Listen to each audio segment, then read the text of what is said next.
শোনেন, আপনি অসুবিধার মধ্যে নাই, আপনার কোনো সমস্যা নেই।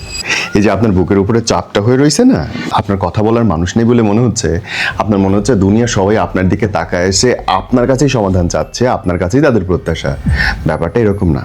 ছোটবেলায় যেরকম ছিল, আপনি কোথাও হোঁচট খাইলে কেউ সে টান দিয়ে আপনাকে তুলবে, আপনি কোথাও পড়ে যেতে গেলে কেউ আপনার জামাটা পেছন থেকে টেনে ধরবে। আপনি উপরের দিকে তাকাইলে আপনি নিশ্চিত থাকবেন নিচে কেউ একজন আপনাকে ধরার জন্য আছে। না না না, ও বয়সটা গেছে, অনেক আগে চলে গেছে। এখন আপনার আপনার মতো থাকার সময়।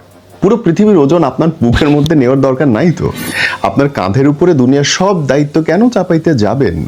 আপনার নিজের জীবন আপনি নিজের মতো লিড করেন। কি দরকার অন্য মানুষের কথা শুনে, কথা ভেবে, কথার জন্যে আপনার নিজের লাইফটাকে আপনি গুঁড়ায় দিতেছেন? দরকার নাই। ইউর অ্যালোন, আপনি একা। আপনি আমি সবাই একা। তো থাকেন না নিজের মতো। নিজের মতো করার, ভাবার, থাকার অধিকার আপনার আছে। ওকে।